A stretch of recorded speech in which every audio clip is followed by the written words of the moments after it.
Baik, kali ini saya akan melanjutkan eksperimen yaitu 7N.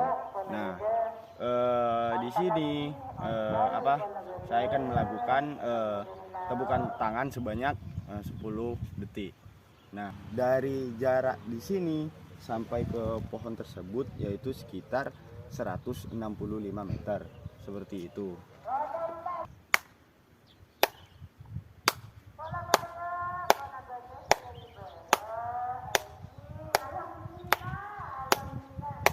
Nah, karena hasil dari pengamatan barusan dapat disimpulkan bahwa karena dalam 10 detik terdapat 12 tepukan tangan.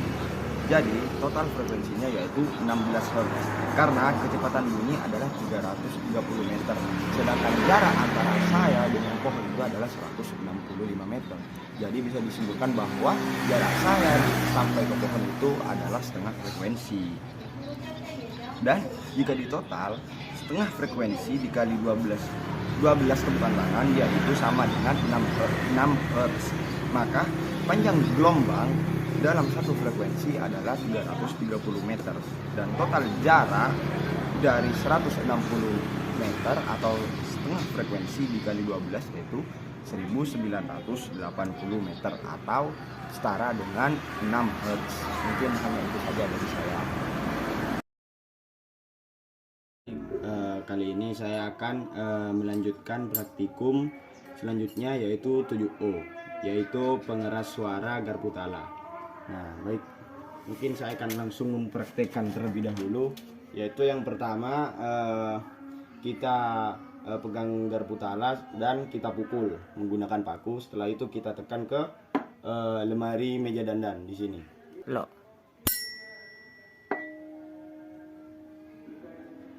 Yuk. Baik, setelah itu saya akan menjelaskan terlebih dahulu mengapa bunyi berubah menjadi keras. Nah, di sini ketika garpu tala dipukul dengan paku, getaran dihasilkan. Getaran ini kemudian merambat melalui garpu tala, menciptakan gelombang suara yang dikenal sebagai bunyi. Ketika kaki garpu tala ditekan pada permukaan kaku yaitu lemari meja dandan, maka akan terjadi beberapa fenomena. Nah, yang pertama yaitu ada transfer energi. Nah, getaran yang dihasilkan oleh pukulan garpu tala dengan paku ditransfer melalui garpu ke kaki garpu. Selanjutnya yaitu ada yang namanya resonansi. Nah, ketika kaki garpu ditekan pada permukaan kaku yaitu lemari meja dandan, ada potensi untuk terjadinya yang namanya resonansi. Ketika resonansi terjadi, frekuensi getaran garpu tala mendekati frekuensi benda yang ditekan, yaitu seperti yang saya jelaskan yaitu lemari meja dandan. Hal ini meningkatkan amplitudo getaran dan menghasilkan bunyi yang lebih keras. Nah, dan yang terakhir yaitu hubungan antara ukuran permukaan getaran dengan kerasnya bunyi. Nah, hubungan antara permukaan getaran dan kerasnya bunyi adalah permukaan yang lebih besar atau kaku memiliki kemampuan yang lebih baik untuk mentransfer energi getaran sehingga menghasilkan bunyi yang lebih intens atau keras. Nah, mungkin hanya itu saja dari saya.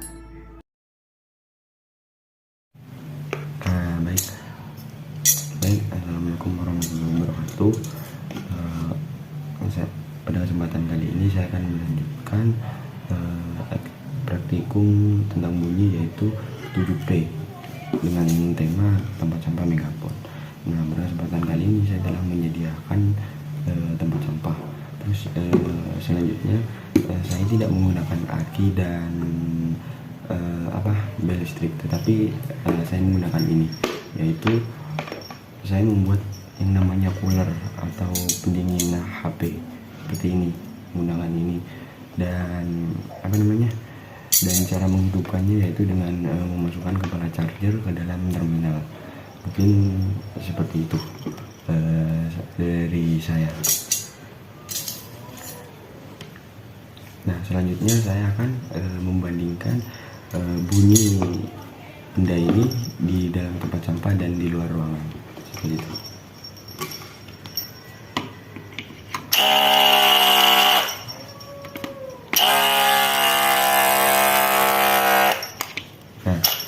pada bunyi tersebut itu adalah di luar ruangan ya teman-teman. Dan selanjutnya kita akan bunyikan di dalam tempat sampah.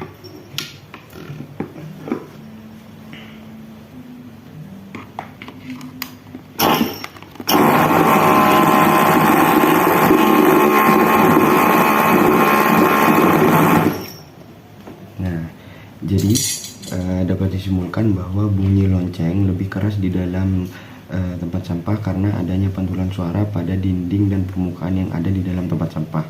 Karena ruangan atau volume pada tempat sampah dapat memantulkan suara dan menyebabkan akumulasi bunyi dan meningkatkan intensitas suara.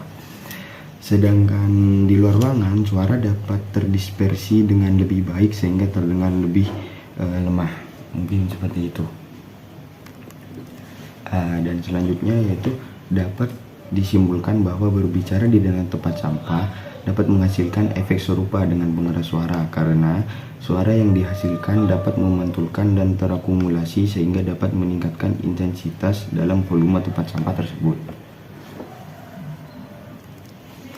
Dan selanjutnya yaitu terdapat hubungan permukaan getaran terhadap kerasnya bunyi.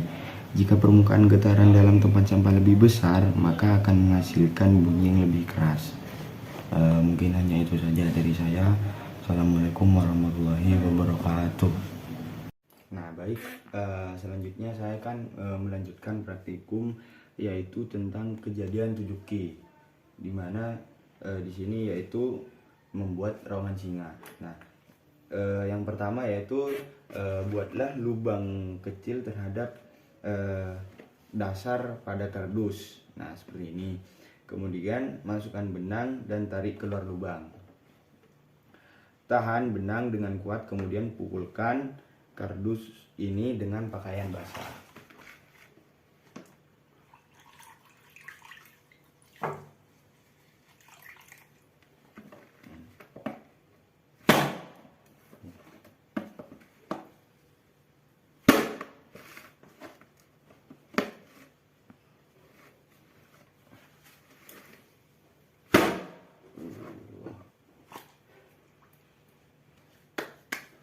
Nah, jadi dapat disimpulkan bahwa bunyi yang dihasilkan disebabkan oleh kombinasi gesekan antara benang dan lubang pada kardus sari gandum.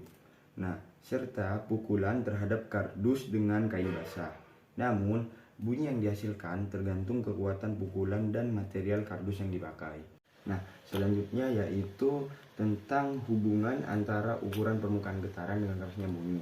Nah, di sini di dalam praktikum kali ini terdapat hubungan antara ukuran getaran dengan kerasnya bunyi, yang dimana semakin besar ukuran permukaan getaran, semakin besar area yang menyebabkan getaran pada udara. Hal ini dapat menghasilkan gelombang suara yang lebih besar dan mengakibatkan bunyi yang lebih keras. Jadi dapat disimpulkan bahwa permukaan getaran pada benang yang terhubung dengan lubang pada kardus sari gandum dapat mempengaruhi kerasnya bunyi yang dihasilkan saat kardus dipukul dengan kain basah. Nah, mungkin hanya itu saja dari saya. Assalamualaikum warahmatullahi wabarakatuh. Baik, kali ini saya akan melanjutkan praktikum yaitu kejadian 7R mengenai getaran udara. Baik, kali ini saya akan memukul garpu tala, kemudian saya tahan garpu tala sekitar 1-2 cm di atas permukaan air.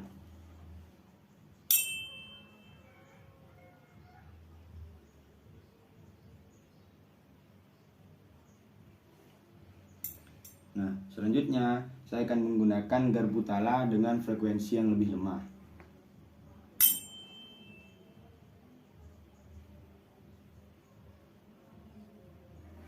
Nah, dapat disimpulkan bahwa bunyi meningkat apabila garpu tala mendekati permukaan air. Dan selanjutnya, pada garpu tala dengan frekuensi yang lebih besar butuh ketinggian sekitar 1 cm, sedangkan garpu tala dengan frekuensi yang lebih lemah memerlukan ketinggian sekitar 2 cm untuk memberikan pengaruh yang lebih baik. Kemudian, ketika garpu tala diturunkan perlahan ke dalam air.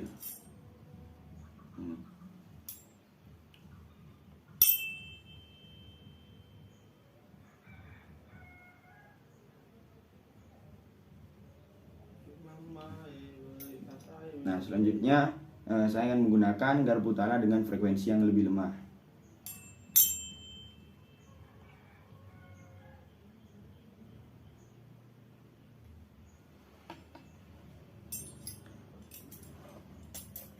Nah, bisa disimpulkan bahwa garpu tala dengan frekuensi yang lebih besar memerlukan 2-4 cm untuk menghentikan getaran frekuensi pada garpu tala. Sedangkan pada garpu tala dengan frekuensi yang lebih lemah memerlukan 1-3 cm untuk menghentikan getaran frekuensi pada garpu tala.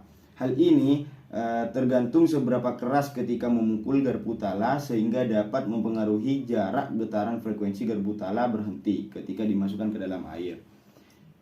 Nah, yang selanjutnya, mengapa garpu tala bisa berhenti bergetar ketika dimasukkan ke dalam air? Nah, getaran garpu dapat merambat ke air dan sebagian energinya dapat ditransfer medium tersebut.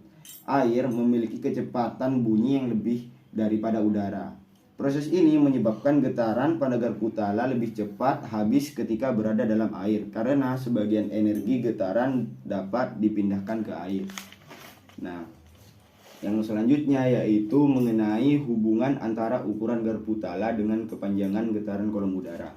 Nah, dalam proses pengamatan ini terdapat pengaruh ukuran garpu tala dengan kepanjangan kolom udara, yaitu jika ukuran garpu tala lebih besar, frekuensi getaran dapat mempengaruhi panjang kolom udara yang diperlukan untuk mencapai efek yang lebih baik.